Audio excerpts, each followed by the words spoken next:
Welcome to this edition of Motor Trend. I'm Jim Scouten, and these two wonders are the baddest Fords you can buy. They're the newest pair to spring from the mind of Steve Saleen.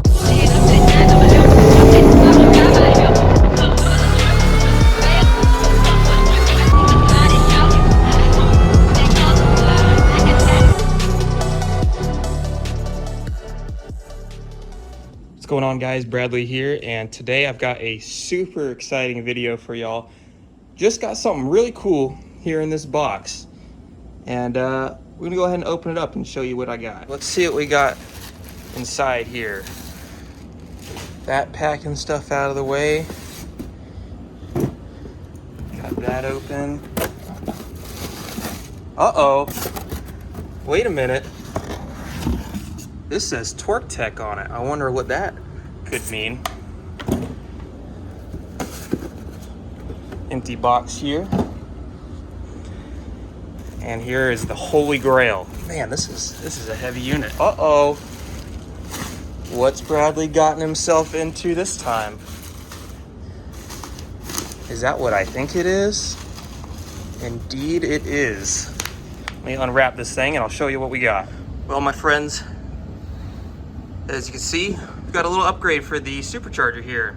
Now, if you guys are familiar with the company Torque Tech, and you've seen some of the videos online, maybe from my buddy Blake or from Andrew at Mustang Lifestyle, you probably recognize this name, but you might not recognize this part. And this part is actually from an old kit that they sold almost 10 years ago with the MP112, the newer M112, newer version of the Cobra blower, but the Magnuson version. And this was their adapter. This also came with the TVS 1900 kit as well. Well, for a short time, they actually sold these separately, and a lot of people put them on the Saleen and made a lot of power with the Series 2 blower. This pretty much solves the last issue that the Series 2 blower has, and pretty much removes the last restriction that this blower has. So let's go ahead and take a look at it more. You'll notice this uses a Cobra oval style throttle body, which is great because it flows a lot more air than the stock round GT throttle body that's used on the stock Saleen kit. You'll also notice everything in here is just a lot bigger. I mean, this thing is massive. It's slightly ported here. I noticed the previous owner looks like they might have ported it to fit a slightly bigger throttle body. We'll be putting a BBK dual 65mm throttle body on this. You have this adjustable throttle cable bracket as well as the clutch cable bracket. EGR is here on the back. Good thing I don't have EGR, so this won't be a problem. IAC is moved to the back, which I like. Kind of hides that away. Back here we've got some fittings that I frankly am not sure what those are for, but I know these are vacuum fittings, and these will actually most likely be getting removed and swapped over with some bolts just to plug it because I'm not using it, or we'll be putting some 90 degrees if it turns out that I actually do need them. I think we'll only need this one maybe, but we might be able to do something with using the EGR for that. All right, so the camera was dead, but I went ahead and got started on taking everything apart. First step you're gonna wanna do is unplug your mass airflow sensor here. You're gonna pull your whole intake out, set that to the side. In this case, since we're swapping over to the oval style throttle body, with the Torque Tech kit, we've got a new piece here that's actually designed, and this will actually directly slide over the throttle body. And then we'll just use some of these clamps over it. Went ahead and pulled that piece off because I already messed up that signature and didn't want to mess it up anymore, but you don't have to take that part off. From here, we're going to be disconnecting the IAC from here, from this hose. Then we're going to have these 13mm bolts all the way around the back and both sides of the blower. Now, this car has no emissions equipment on it, so it's going to be a lot easier for me to take it off. If you're following along on your Saleen, have fun. Be prepared to yell at your wrenches and yell at this thing and ask why they designed it the way that they did. Because I certainly did both times that I've done this before. But now this is my third time pulling this blower off. I'm pretty much used to it now. And like I said, without all the emissions equipment in the way, it sure makes things a lot easier. I also wanted to mention that you'll want to disconnect this vacuum line here that's running down to your evap canister. You'll have another one that's going to be on the EGR if you have the EGR. I do not. So I actually have deleted that entire setup and everything that's here, which gives you quite a bit more room. And I only have this little vacuum line back here, which controls the flap for the AC vent inside the car. Another obvious thing you're going to want to pull off is the belt. Make sure you actually get that off of here. No reason to have that on still. It should be actually the first thing you pull off. And you don't want this holding your blower down when you're trying to get it up, or you're just not going to have a good time. For those of you with Romeo motors, or pretty much a car with 2001 motor or newer, you'll just go down here, get you a 3/8 socket, and then you're going to push down to release the belt tension. And now we got that belt free from the blower, so the blower is pretty much just sitting here by itself, entirely disconnected from everything else but the lower manifold. We're next going to come here and disconnect the bypass valve. I'll just pull that off of here, this little vacuum line that can sit there to the side. And we're pretty much to the point where we can start pulling off the bolts. But first, we're going to make sure we get the throttle cable off. For our final thing, we're going to be removing our throttle cable and our cruise control cable here. Now for the throttle cable, you're going to have a 10mm bolt. I don't have it. I lost it a long time ago, so it's just been zip tied in place. It's enough to hold it still so it hasn't moved. And then for your cruise control cable, you're going to just squeeze this here and then push out. All right, so we got that loose. We'll just pull that out of here, set this over here to the side. Then we're gonna clip the zip tie. Now, for actually removing the throttle cable, you'll see now this is all nice and loose. You're gonna have the cable which runs in this channel in here. It's gonna be easy to come out. And here's where you're gonna probably struggle a little bit. It's actually getting this little tab where the cable connects out.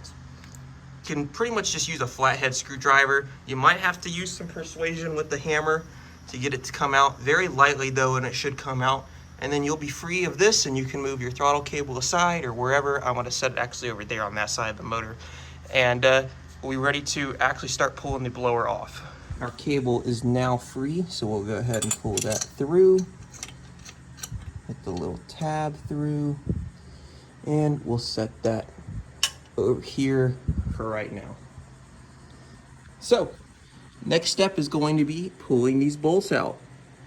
And this is going to probably be the most time consuming part. Like I said, this requires a lot of patience. 13mm wrench is what you're going to need. 13mm crow's foot is going to make it a lot easier for when you are in a tight spot. Now, before we actually start pulling these bolts, I want to show you kind of the best ways to access these bolts. Of course, these are going to be quite obvious. You're just going to come here from the front. You'll have one down here. You're going to have another here in the back, which is probably going to be easiest to access from back here. Now you will be doing a little bit of feeling around, and you can see it right there where my finger is. Over here on this side, this is going to be another easy set. You're just going to get these three here. Some people remove the bypass valve. It's not necessary. You can actually get to it right there. This one will be accessed here. If you have the EGR, it might make it a little bit more difficult, but you can still access it from there. Then you're going to have another bolt there, and then that far one back in there is surprisingly easier on this side. So now I've got our 13s here. I'm going to go ahead and start pulling the bolts off for the blower, and we'll resume once I've got them all out and we're ready to lift this thing up. So we got the blower off. Unfortunately, I messed up one of my helicoils back here, so I'll have to fix that separately, but everything's looking good. It's staying clean in there, which is what I wanted. So let's go ahead and come look at the blower here. Flip this up and kind of take a look here at the inside of the blower. This gasket is good still, so we'll be leaving that on there. There's our rotors in there. And now what we're gonna go ahead and do is pull the elbow off, which is going to, at least on this setup, which is the Series 4 elbow, using a hex bolt here. And I believe it is this one here, which I cannot, for the life of me, remember. I believe it's a 6mm. No, not a 6. Maybe it's 5.5. It must be the 6. It is the 6. Okay. So we'll put that on there. The little socket. And go ahead and get this off. Well, we've got our throttle body here. This is the BBK twin 65mm. And this is a nice unit. So all we got to do is we got to go to the store, get a little plug for this, because we don't need that open here on this car, at least. And yeah, that's pretty much it. All right, guys, so you'll have to forgive me. I kind of stopped filming, had to run around and do a couple things, but we've got the inlet on the blower. It's been test fitted. Everything fits. Only a couple minor things we're gonna have to deal with. One of them being this coolant hose, which is clearly a problem. You can see it's just in the way of the IAC and all that stuff. This tab here, where this harness, I believe the tram harness once was, we're gonna bend that up. It's not touching, I mean, it's very close, but we're gonna either bend it up or down or just somewhere out of the way, just so we know it'll fit. I'll show you what we had to do to make this fit. You'll see back here, it's very, very tight, very close to the firewall. So we ended up getting some countersunk plugs to plug the back ports. There's 3/4-inch ports, which, you know, we're not having the evap and we don't have any other PCV or any emission stuff. So those can all get plugged. And then there's 1/8 inch, which is for that red hose right there, that little tiny one. That'll be an easy one. We're actually gonna put the 90-degree back in. I wasn't sure if it was going to fit, but it does fit. So what we're going to do is just put one back in instead of tapping the EGR like I had originally thought we might have to do. Our plan is we're gonna get that hose taken care of. So we're gonna go make a trip to Advanced Auto and take care of that, bend that tab up. Then we're gonna finish mocking up the rest of this. So we'll put the intake back on. We'll kind of simulate everything being here so we know how it's gonna sit. We'll run the throttle cables and get that all attached now, just so we know how everything is going to be. We'll pull it back off. We'll pull the inlets off, scuff it. Tomorrow we're gonna paint it, and then we'll let it sit, cure, and put it all back together. And real quick, just to show it the blower off, this is the hose here. It's a stock OEM Ford hose, and you can just kind of see how kind of stupid it's run. Why they did it like that, I have no idea. But like I said, our solution here is going to be quite simple. We're just going to have a 90 here, it'll go across, and then it'll go down, and that will solve our problem here. And then this is that tab again that's going to come out, or be bent up rather, and that pretty much solves that. And so I'm gonna go ahead and take care of that real fast. So this is our fix for the coolant hose. We've got a brass 90-degree fitting here, and then a rubber 90-degree here. And that's just because the upper elbow on the blower is just, it's gonna be pushing down a little bit on it. That's okay though, that's not a main flow line. And this is Florida, so the heater is only gonna get used maybe 3 or 4 days out of the entire year. But other than that, the things that I specifically have to fix are gonna be those helicoils in the rear.